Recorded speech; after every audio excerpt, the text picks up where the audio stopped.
Welcome to my channel. Subscribe and enjoy my new stories every day.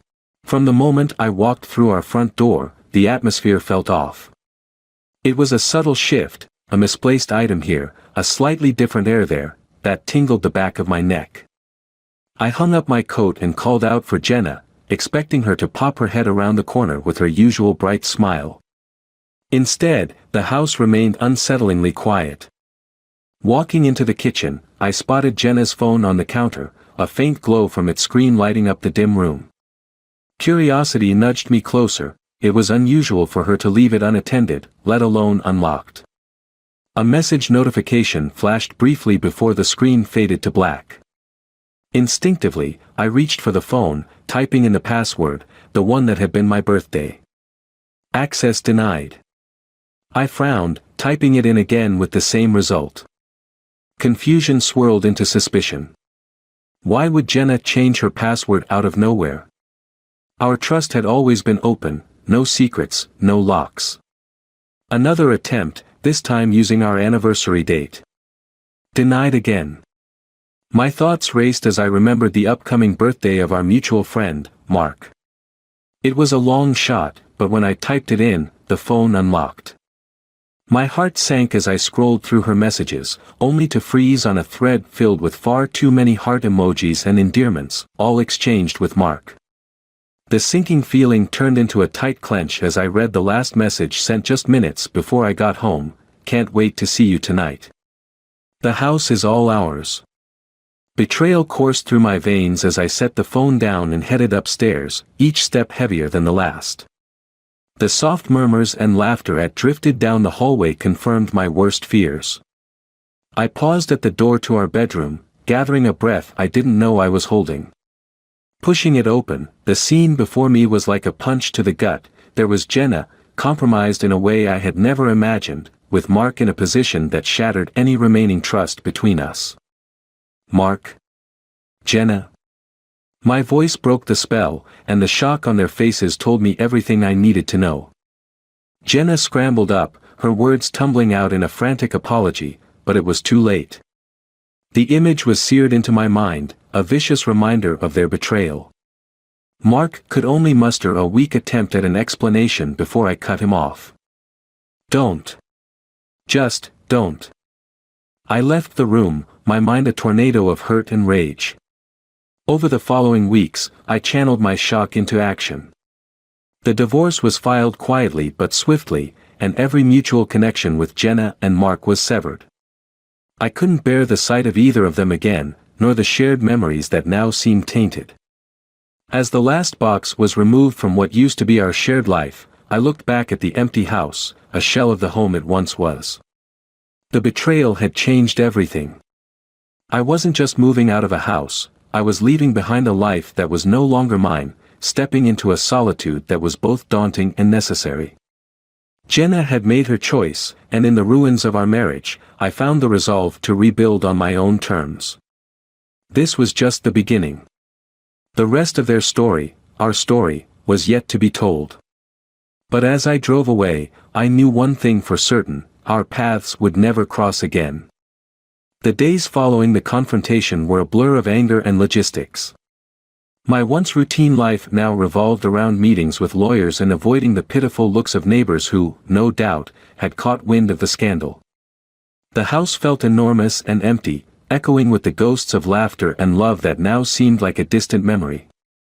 One chilly evening, I found myself at the local bar, a place where Jenna and I had never frequented together, seeking anonymity among the clinking glasses and low hum of conversation. I nursed a whiskey, the burn less sharp than the ache in my chest, when a familiar voice broke through the din. "Hey, man, can we talk?" Mark stood there, hesitation written all over his face. I stared at him, the sight of him reigniting a fresh wave of fury. "You've got some nerve showing up here."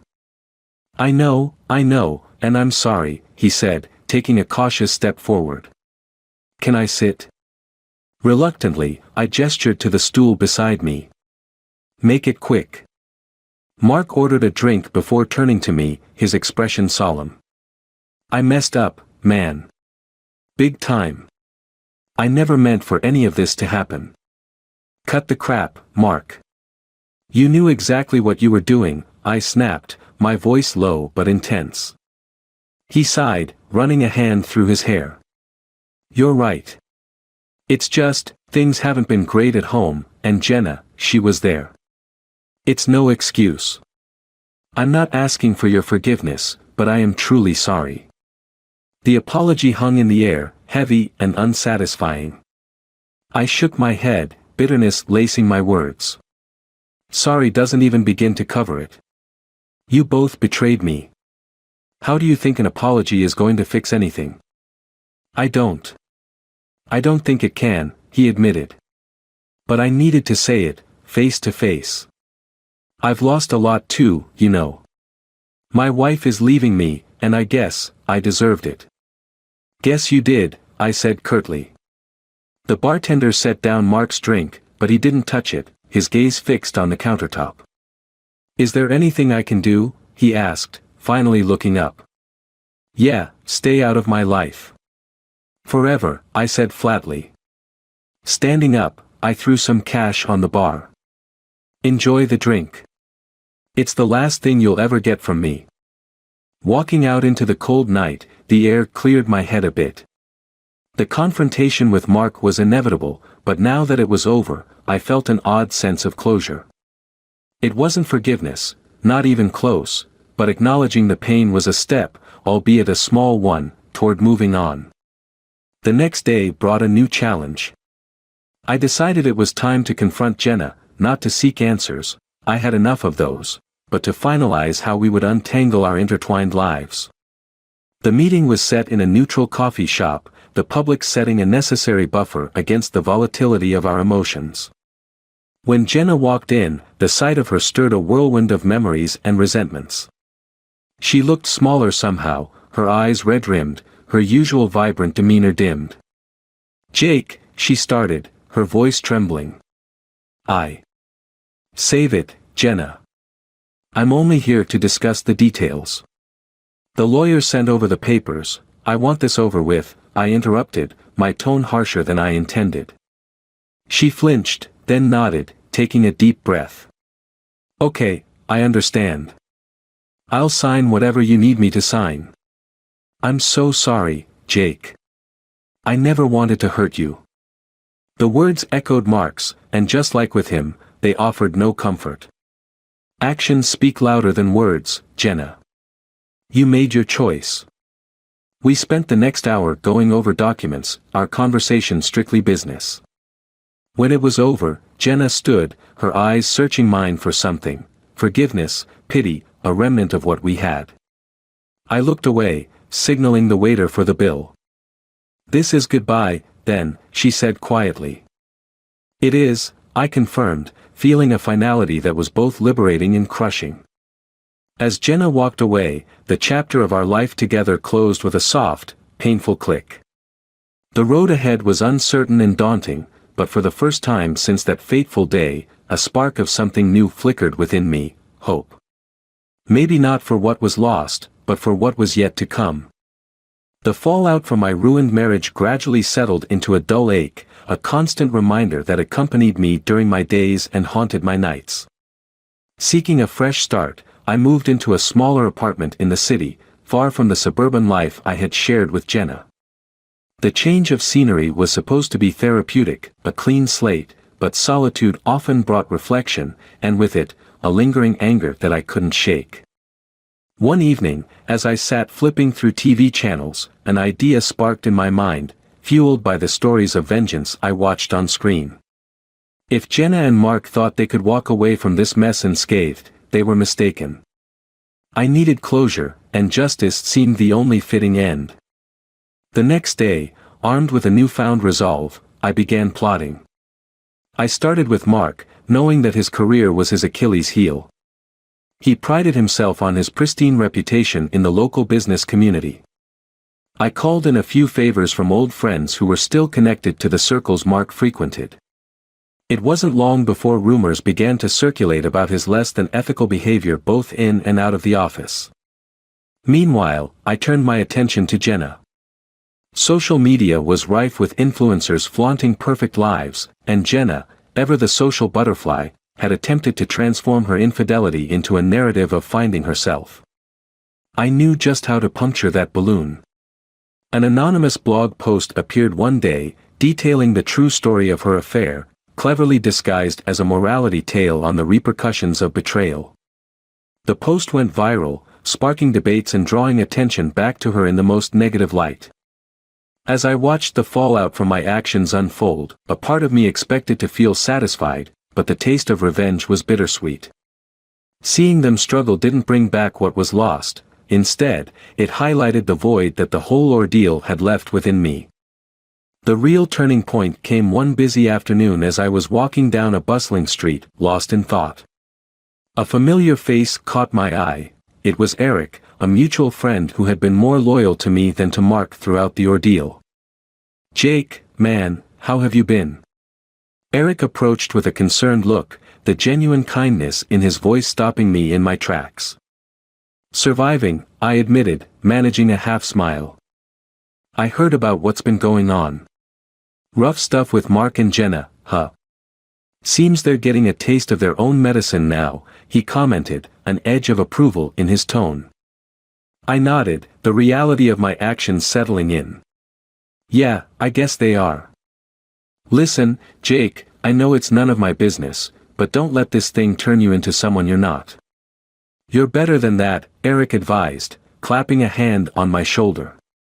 His words, simple yet profound, struck a chord. We parted ways, but his words echoed in my mind. That night, as I lay in bed staring at the ceiling, I realized that my quest for retribution had begun to transform me. I was playing a game that would never truly be won, only prolonging my own suffering. Determined to break the cycle, I decided to focus on rebuilding my life, not on dismantling theirs. The next morning, I began by calling a therapist, booking my first session to talk through the anger and betrayal. It was time to heal, to find a way forward that didn't involve looking back with bitterness. As I walked to the therapist's office, the early morning sun breaking through the cityscape offered a metaphorical light at the end of what had been a very dark tunnel. I wasn't sure what the future held, but I knew one thing for certain: would navigate it on my terms, leaving the shadows of the past firmly behind me. Months had passed since I'd initiated my campaign against Jenna and Mark. My daily life had resumed a semblance of normalcy, punctuated by therapy sessions and the occasional night out with friends who had stood by me through the storm. However, beneath the surface of this newfound routine, the seeds of retribution continued to germinate, fed by an undercurrent of unresolved anger and betrayal. One rainy evening, as I sat in my apartment, the haunting memories of discovery echoed louder than the storm outside. It was then that a dangerous thought solidified, a plan that would end everything once and for all. If I couldn't escape the pain, I would ensure they couldn't either. The next day, I set my plan into motion. I had learned that Jenna and Mark were due to attend a high-profile business gala downtown, a perfect public setting. Dressed in a sharp suit, I blended into the crowd, my heart beating a steady drum of impending finality. As I spotted them laughing together, a perfect picture of happiness, something snapped within me. The crowd faded into a blur, and all I could see was them. I approached, my steps measured, my demeanor calm. "Jenna, Mark," I greeted, my voice dripping with feigned pleasantness as I interrupted their conversation. "Jake? What are you doing here?" Jenna asked, surprise registering on her face. "I thought it was time to finally congratulate you both on your new lives. After all, you seem to have everything figured out," I said, my tone laced with venom. Mark tensed. "Jake, we don't want any trouble." "Oh, there won't be any trouble. I've come to offer a gift," I said, producing 2 envelopes from my jacket pocket and handing one to each. "Consider it a farewell gesture." Curiosity overcame their apprehension as they opened the envelopes. Inside were detailed reports of their financial and personal indiscretions I had meticulously compiled over the past months. Investigations that could ruin their careers, their reputations, everything. "You see, I've been busy," I continued, my voice cold and steady. You both took my life away, and now, I'm taking yours. This is not just revenge, this is justice. Mark's face paled. You wouldn't dare release this. Oh, but I already have. Copies are on their way to your boards, the press, everyone who should know the truth about who you really are, I replied, the finality in my voice echoing around us. The blood drained from Jenna's face as she grasped the depth of my retaliation. Jake, please, think about this. We can talk. There's nothing left to discuss, I cut her off, turning on my heel and leaving them to absorb the gravity of their impending doom. As I walked away, the weight of my actions began to press down on me. By the time I reached my apartment, a profound silence had settled over me. I had expected to feel liberated, vindicated even, but as I looked around at the lonely confines of my home, the emptiness was overwhelming. Weeks later, the news of their downfall made headlines, scandals erupted, careers destroyed, lives irreparably damaged. The city buzzed with the juicy story of betrayal and revenge, but no one knew of the cost to the soul of the man who set it all in motion. One evening, as I sat alone, a knock came at my door. It was Eric, concern etched across his face. Jake, I heard about what happened. This isn't you, man. This isn't the way. Looking up at him, the reality of my isolation struck me. I had let my desire for revenge consume me, and now, I was as lost as the betrayers I had sought to punish. Maybe it is me, I confessed, the tragic acknowledgement heavy in the air. Maybe it always has been. With those final words, I realized the greatest deception was not Jenna and Mark's betrayal, but the illusion that revenge could ever replace what had been lost. In my pursuit of retribution, I had become the very thing I despised. As Eric left, the door closed with a quiet thud, the sound marking the end of friendships, love, and the man I once was. Alone, surrounded by the wreckage of my own creation, the tragic truth was clear. In my quest to destroy their lives, I had inadvertently destroyed my own.